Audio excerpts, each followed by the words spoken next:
Di dalam sebuah danau terlihat ada seorang pria yang tenggelam. Bersamaan dengan itu, di dasar danau juga ada cahaya yang bersinar. Saat si pria mendekatinya, jimat yang dipegangnya pun menyala dan jimat itu membawa si pria ke permukaan.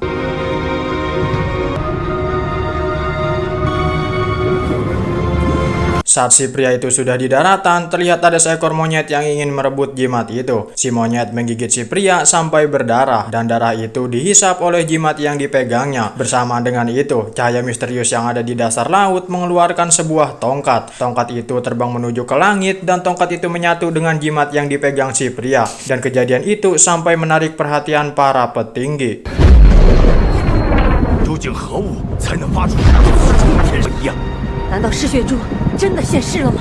Lalu kita dibawa ke dasar bumi, lebih tepatnya kediaman para iblis. Bukan hanya para petinggi, ternyata para iblis juga menyadari kalau jimat penghisap darah dan tongkat sakti itu sudah menjadi satu.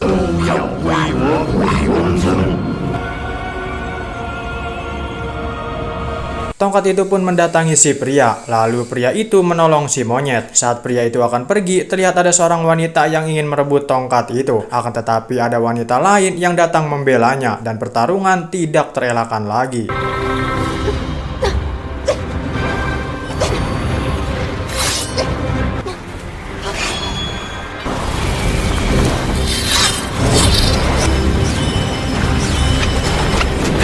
Akan tetapi siapa sebenarnya si pria, sesakti apa tongkat itu, dan bagaimana cerita itu bisa terjadi, seperti inilah cerita lengkapnya. Selamat datang kembali di channel ini Kaju, dan selamat menikmati alur cerita film.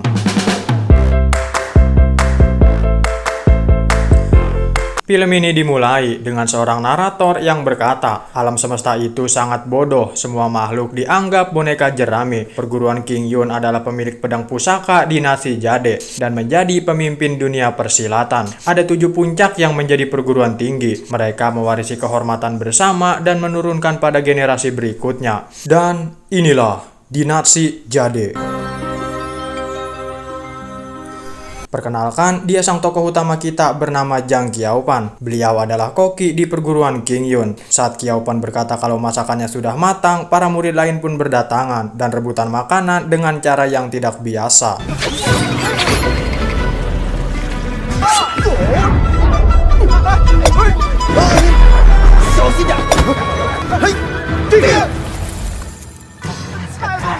Lalu kita diperkenalkan anak dari guru besar bernama Lika dan ibunya bernama Linger. Menyadari mereka makan dengan cara yang brutal, sang ibu pun memberi sedikit pelajaran. Dan inilah yang terjadi.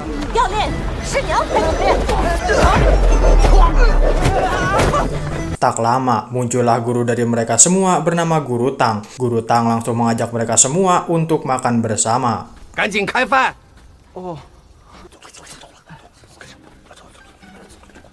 Saat yang lain hanya makan menggunakan capcay, Guru Tang terlihat makan menggunakan sate bebek, yang membuat mereka yang ada di sana dibuat iri. Lalu Guru Tang menanyakan bagaimana latihanmu Qiaopan. Di sini terungkap ternyata Qiaopan bahkan belum menguasai tingkat pertama. Dan Lika membela kalau yang membuat Qiaopan lambat adalah karena dia harus memasak dan tidak fokus untuk berlatih.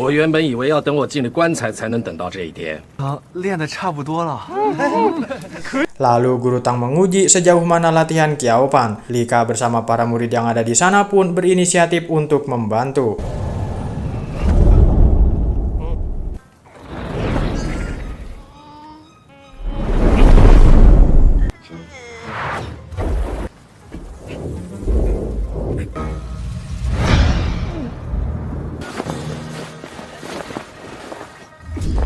Akan tetapi, seluruh kekuatan mereka tidak sebanding dengan kekuatan Guru Tang, yang mengakibatkan mereka semua terlempar. Guru Tang bertanya ke salah satu murid, "Mengapa kau berbaring?" Dan murid itu menjawab kalau dia merasakan aura langit dan bumi dari tubuh Qiaopan. Entah hal itu benar atau tidak, entahlah, gua juga nggak tahu.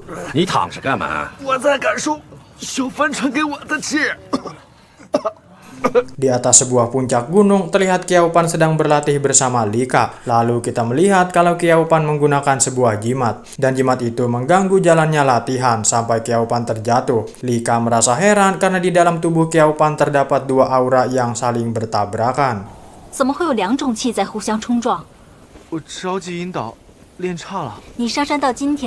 已经整整10年了。 Lika membawa Qiaopan ke suatu tempat. Qiaopan berkata kalau keluar dari gunung untuk urusan pribadi itu dilarang. Kalau ketahuan guru Tang, mereka akan dihukum. Tetapi Lika berkata untuk percaya kepadanya.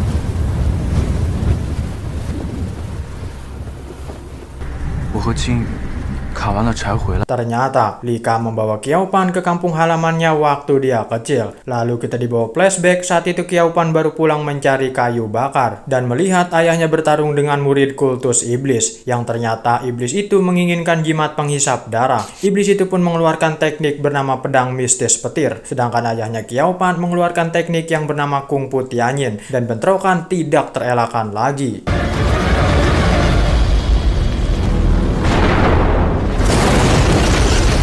Sekembalinya Qiaopan ke desa, semua orang yang ada di sana sudah tewas, termasuk kedua orang tuanya. Tidak lama muncullah guru Tang dan Lika. Qiaopan berkata bahwa aku ke atas puncak gunung. Ajari aku kungfu untuk membalaskan kematian kedua orang tuaku.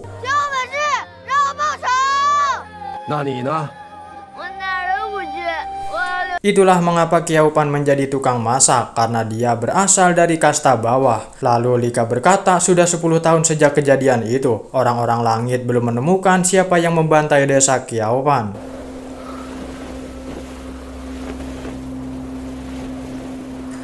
Di langit sendiri, terlihat para petinggi sedang berkumpul untuk membahas suatu hal, yaitu turnamen kungfu yang diadakan setiap 60 tahun sekali, dan yang mengikutinya adalah para murid mereka.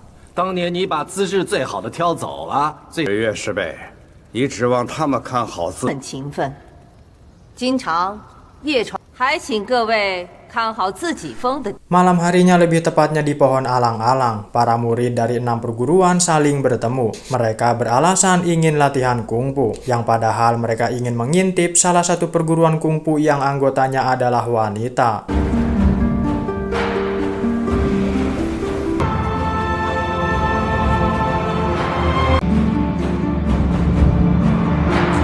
Saat para murid itu sudah terciduk, mereka mendorong Qiaopan, dan Qiaopan menjadi bulan-bulanan mereka semua. Perkenalkan, dia bernama Kueki, salah satu murid wanita paling jago. Kueki terlihat menginterogasi Qiaopan, tetapi Qiaopan tidak mau memberitahu siapa saja yang mengintip, dan Kueki menginterogasinya dengan cara menjatuhkannya ke jurang.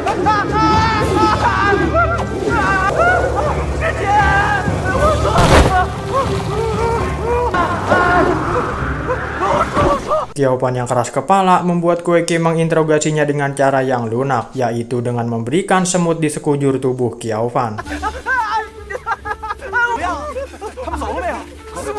Para murid pun membawa Qiaopan ke sebuah kuil untuk diobati. Akan tetapi mereka semua tidak sabaran dan mereka memasukkan Qiaopan ke dalam oven. Tidak lama muncullah Lika yang datang menolongnya.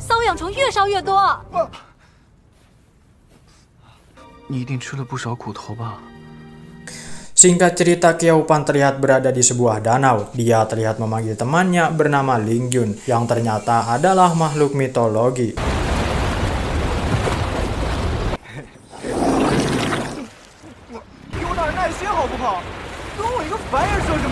Saat sedang masak, Qiaopan didatangi oleh Lika yang memberikan sebuah kitab. Lika berkata sebentar lagi turnamen akan tiba, dan Qiaopan diminta untuk mempelajari kitab itu sebagai persiapan untuk turnamen nanti. 师姐，这不是你师傅的，不说我不说，谁会知道？我一定努力学，不给大之风丢脸。天地灵气入体，于体内真。 Saat sedang berlatih itulah lagi-lagi jimat penghisap darah mengganggunya. Qiaopan berjalan ke sebuah jurang dan berniat membuang jimat itu. Tetapi sebelum itu kita dibawa flashback yang ternyata ayahnya Qiaopan lah yang memberikan jimat itu. Tetapi anehnya sang ayah berkata kalau jimat itu akan sangat berbahaya. Maka dari itu, jika Qiaopan menemukan jurang yang sangat dalam, buanglah jimat itu ke dalamnya. 你留给我这颗珠子，这么多年都没舍得扔，今天也该把它扔。 Saat akan membuangnya, Qiaopan diganggu oleh seekor monyet. Qiaopan berlari ke dalam hutan dan monyet itu terus mengejarnya. Sampai-sampai Qiaopan harus masuk ke dalam danau. Bersamaan dengan itu, Qiaopan melihat sebuah cahaya di dasar danau itu. Saat dia menghampirinya, jimat itu pun menyala yang membawa Qiaopan ke permukaan.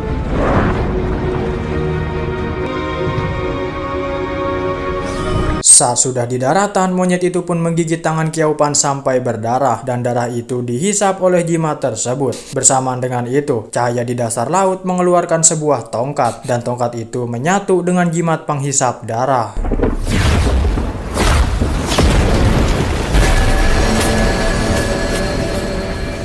Melihat fenomena itu, para guru pun mengetahui kalau tongkat sakti sudah bergabung dengan jimat penghisap darah. Tidak sampai di situ, jauh di dalam inti bumi, terlihat para iblis juga menyadari kalau dua pusaka sudah bergabung kembali.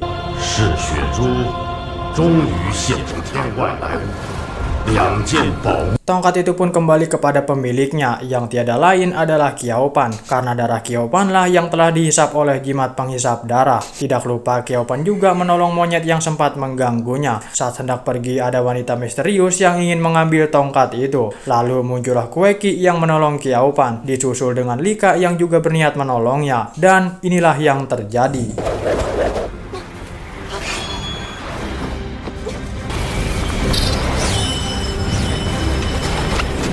Lika pun bertanya kepada Qiao Pan siapa wanita misterius itu, tetapi Qiao Pan menjawab kalau dia tidak tahu karena dia baru saja keluar dari danau. Bahkan dia sempat digigit oleh monyet, tetapi ketika Qiao Pan menunjukkan lukanya, ternyata luka itu sudah hilang. 它咬了我一口，你看，哎， 好了。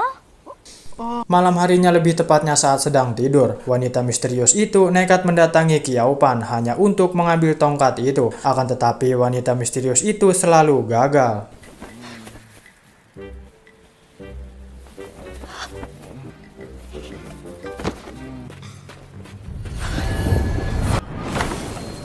Pagi harinya, Qiao Pan dibuat kaget karena wanita misterius itu tidur dengannya. Wanita misterius itu pun berkata kalau semalam Qiao Pan telah melakukan hal buruk kepadanya. Maka dari itu, si wanita meminta sesuatu sebagai permohonan maaf. Qiao Pan menawarkan daging, tetapi wanita itu tidak mau, dan yang wanita itu inginkan tentulah tongkat itu. 我看你这棍子不错，就把你这棍子赔给我，拿来。 Gagal mendapatkan tongkat, si wanita pun pergi. Qiao Pan berbicara dengan tongkat itu. Tidak disangka tongkat itu pun mengerti dan meresponnya. 是不是你对那位姑娘起了歹心？人话。 Singkat cerita, saat murid lain latihan kungfu, Qiao Pan terlihat hanya menyapu. Lalu Guru Tang mengatakan kalau di turnamen kali ini mereka semua harus terlihat semangat. Dan Guru Tang mengajak Qiao Pan dalam turnamen itu. 这次参加七脉比武，尤其是你呀，老。师傅，我也要。 Tidak lama kemudian muncullah seorang bernama Jingyu yang tiada lain adalah orang yang sama dari desa Qiao Pan. Jingyu berkata kalau di sini Qiao Pan hanyalah dipermainkan. Mereka berdua sama-sama sudah 10 tahun tinggal di puncak gunung ini. Tetapi Jingyu lebih hebat daripada Qiao Pan karena perguruannya mengajarkan kungfu secara sungguh-sungguh. Sedangkan di sini Qiao Pan hanya dijadikan tukang masak. 大夏都欺负小凡， 哎，靖宇，你误会了。 小凡，不用替他们掩饰。可为什么偏偏现在就你功法修为最低？ Mendengar Jingyu mempermalukan ayahnya, Lika langsung memberikan Jingyu pelajaran. Dan inilah yang terjadi.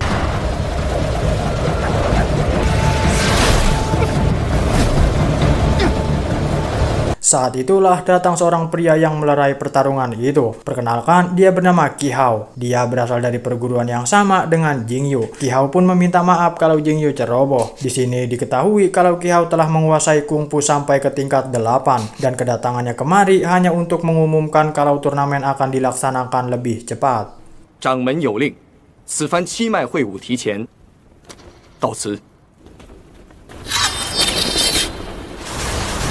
Di sebuah taman, terlihat wanita misterius itu sedang memetik bunga. Lalu muncullah Qiao Pan yang memperingatinya kalau bunga itu tidak boleh dipetik. Tidak lama muncullah orang-orang berkuda yang membuat mereka harus bersembunyi. Karena Qiao Pan tidak mau diam, wanita misterius itu pun menutup mulutnya. Dan wanita misterius itu tetap pada pendiriannya, yaitu menginginkan tongkat milik Qiao Pan. 你干什么？你把棍子藏哪儿了？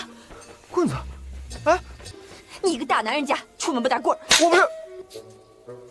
Singkat cerita, Qiao Pan dan wanita misterius itu dikejar oleh antek pasukan berkuda, dan mereka lari dan bersembunyi di dalam sebuah gua. Saat mereka saling mengobrol, wanita misterius itu pun berusaha mengambil tongkat itu. Akan tetapi tongkat itu terus melawan yang membuat si wanita misterius itu selalu gagal. 知道吗？我心里一直把他当做最强，是不是因为我一直都没什么瓜？ 蛤蟆功。 Qiao Pan terlihat pergi mencari makanan, sedangkan si anjing diperintahkan untuk menjaga wanita misterius itu. Saat kembali, Qiao Pan dibuat terkejut karena mengira anjingnya sudah dibakar. Akan tetapi itu hanyalah daging kelinci dan anjingnya masih sehat walafiat. Mereka berdua banyak mengobrol sampai berkenalan. Diketahuilah kalau wanita misterius itu bernama Bia, dan sepertinya Qiao Pan menyukainya tanpa sadar kalau Bia hanyalah mengincar tongkat itu. 好了，现在身边的人，一言为定。 Singkat cerita, turnamen antar para murid pun tiba. Para murid dibuat terpesona melihat kecantikan Kueki. Qiao Pan yang terdorong pun tidak sengaja memeluk Kueki.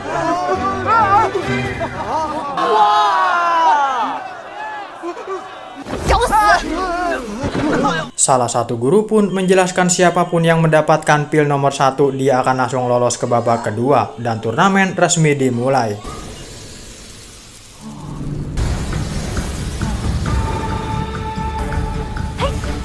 Qiao Pan yang tidak bisa terbang pun hanya bisa mengambil pil yang ada di bawah. Saat hendak mengambilnya, Kueki menukarnya. Dan Qiao Pan berhasil mendapatkan pil nomor 1. Dengan kata lain, dia lolos ke babak kedua. 哪一个弟子抽到第1号了？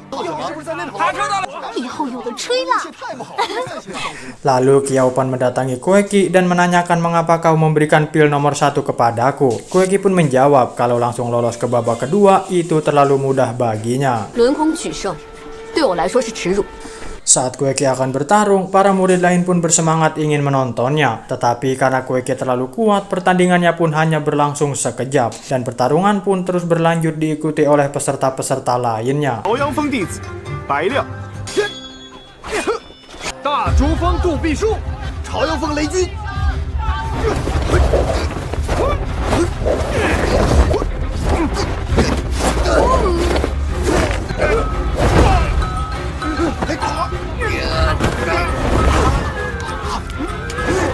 Lalu kita dibawa flashback kalau Kueki selalu berlatih dengan sangat keras. Sang guru memberikan sebuah obat yang bisa digunakan saat dalam situasi genting.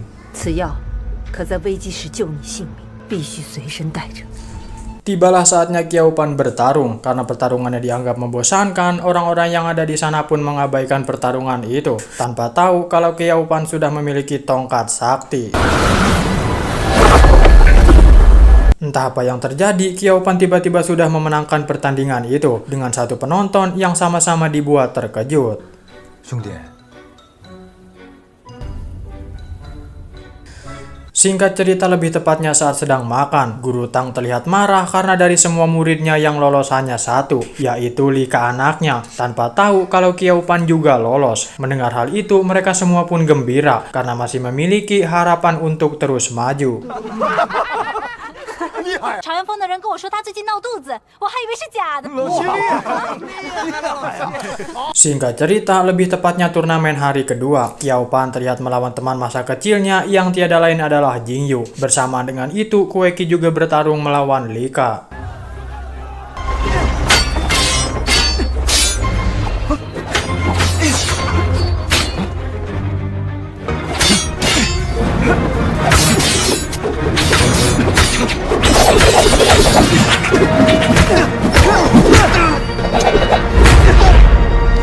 Jingyu yang awalnya meremehkan Qiao Pan dibuat sangat terkejut ketika Qiao Pan berhasil mengalahkannya. Jingyu berkata akan bertarung lebih serius, dan karena pertarungan sudah masuk ke dalam mode serius, Qiao Pan tidak bisa mengikuti gerakan tongkatnya, dan hanya tongkatnya sendirilah yang bertarung.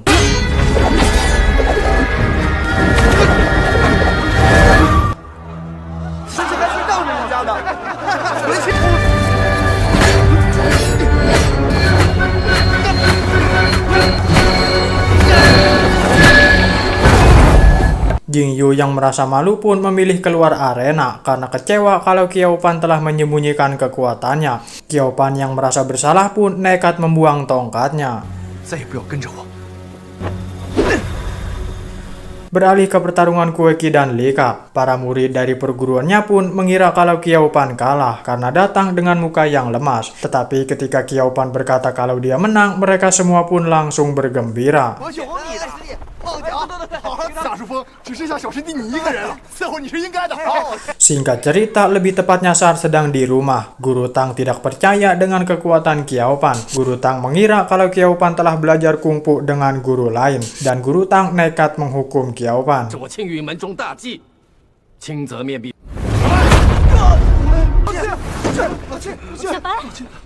Tengah malam, Qiao Pan dituntun oleh seekor monyet. Sepertinya monyet itu ingin menunjukkan sesuatu. Dan benar saja, monyet itu membawa Qiao Pan bertemu dengan Kue Qi yang sedang sekarat. Kue Qi berlatih sampai melampaui batasnya. Beruntung dia memiliki obat yang telah diberikan oleh gurunya. Dan Qiao Pan mencoba menolongnya.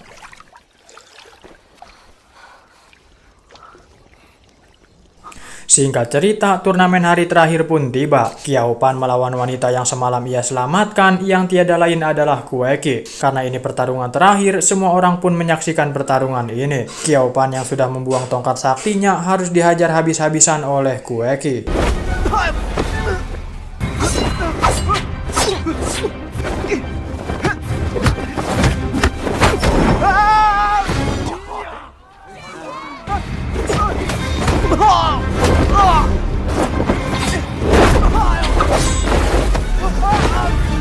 Walaupun sudah dipenuhi luka, Qiao Pan tetap bangkit. Ketika Kue Qi akan menghabisinya, inilah yang terjadi.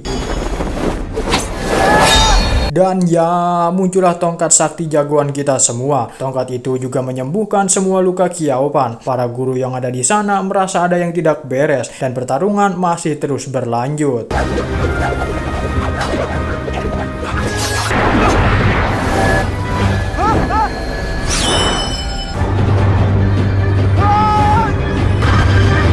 Entah siapa pemenangnya, kita beralih kepada Bia yang sedang berbicara dengan atasannya, yang pada intinya Bia terlalu lama menjalankan tugasnya, yaitu mengambil tongkat milik Qiao Pan. Di sebuah hutan, kita diperlihatkan sosok misterius pengendali boneka. Terlihat para murid di sana kewalahan menghadapinya.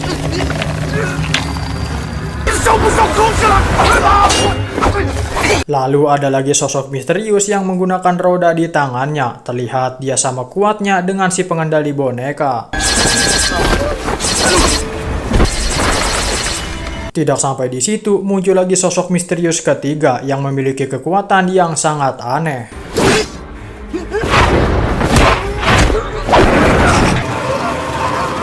Dan muncullah sosok misterius terakhir yang menggunakan topeng babi.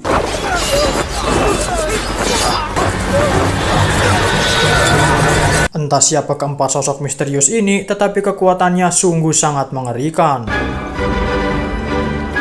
Beralih ke sebuah kuil, Qiao Pan terlihat pingsan dan dikelilingi oleh para guru. Mereka mengira kalau Qiao Pan ada di pihak kultus iblis. Salah satu guru yang ada di sana mencoba menggerakkan tongkat milik Qiao Pan. Akan tetapi sekelas guru besar pun tidak bisa mengendalikannya.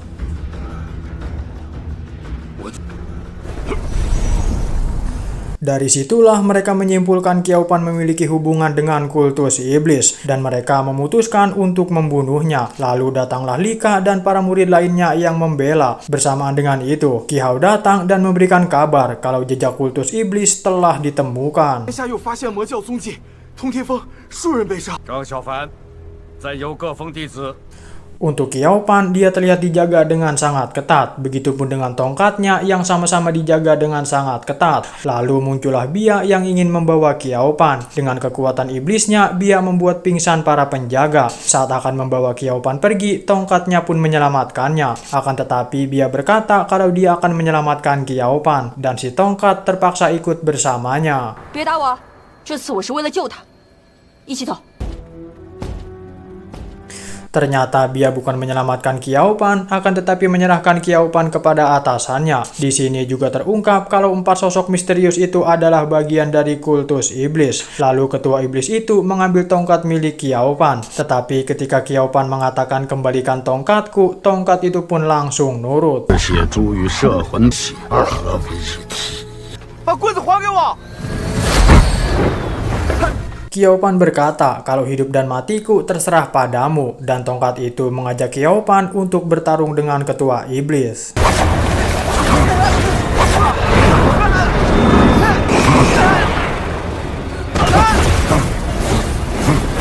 Saat sedang bertarung itulah muncul para guru dan juga para murid, dan peperangan tidak terelakkan lagi.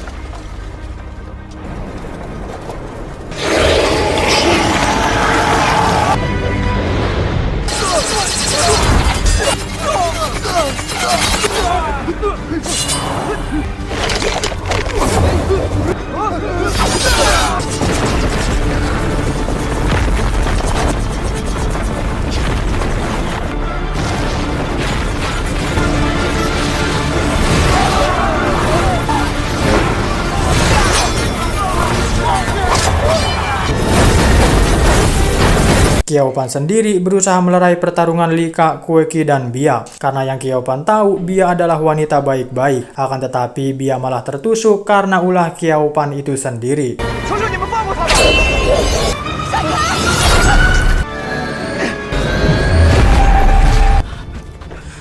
Ketua Iblis mencoba menyerang para guru yang ada di sana. Ketujuh guru itu pun menggabungkan kekuatannya, yang tiada lain adalah teknik pedang mistis petir. Melihat hal itu, Qiao Pan teringat kalau yang membantai desanya juga memiliki kekuatan yang sama. Qiao Pan menjadi bingung apakah para guru ini adalah musuh atau teman. Tetapi untuk sekarang, Qiao Pan memasang badan dengan berada di tengah-tengah bentrokan tersebut.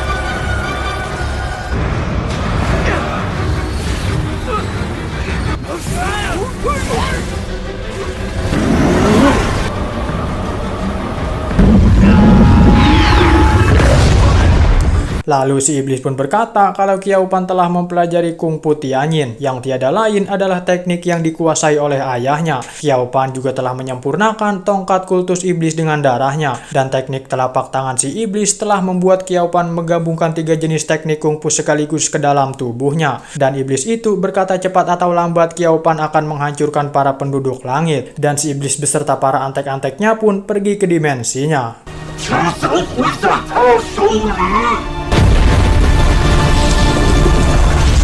Dan inilah Qiao Pan sekarang. Dengan aura yang sangat menyeramkan, dia menanyakan kepada guru yang ada di sana, apakah kalian yang telah membantai desaku? Para guru di sana pun gugup menjawabnya, karena yang membantai desanya pada saat itu bukanlah iblis, melainkan salah satu dari mereka. Para guru itu pun berniat membunuh Qiao Pan, dan pertarungan tidak terelakkan lagi.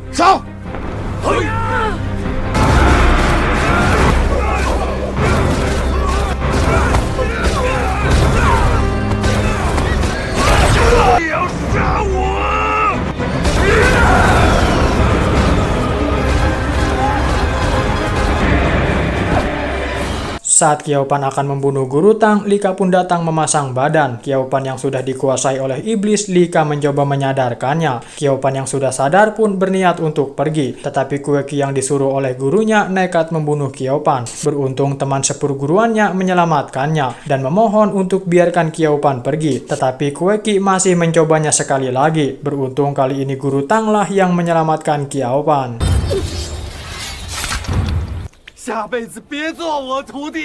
Kueki yang tidak bisa menolak perintah gurunya diam-diam menyuruh Qiao Pan untuk pergi. Lalu darah yang menetes ke tongkat itu langsung menyembuhkan lukanya dan mengeluarkan aura yang sangat kuat. Dan Qiao Pan pergi membawa Bia bersamanya untuk menepati janjinya, yaitu membawanya turun ke dunia bawah.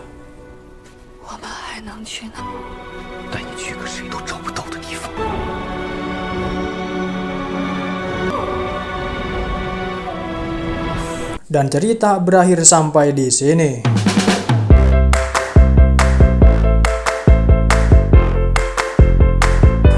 Menurut gue pribadi, film ini sangat keren dari segi visual maupun segi cerita. Terlepas dari Qiao Pan yang berasal dari kasta bawah, tetapi menjadi pahlawan, kita bisa mengambil sebuah pesan. Dari bayang-bayang menuju garis depan, dari keterbatasan menuju kesuksesan. Qiao Pan membuktikan bahwa asal bukanlah penentu, melainkan semangat dan tekad yang membakar jiwa. Qiao Pan adalah inspirasi bagi banyak orang, menunjukkan bahwa setiap latar belakang bisa melahirkan pahlawan. Teruslah bersinar dan menjadi cahaya bagi orang lain. Itu gua Kaju, satu dari sekian banyaknya pengangguran yang ada di dunia ini, mengucapkan terima kasih dan sampai jumpa di video selanjutnya. Jangan lupa subscribe karena gua berharap kita bisa berteman.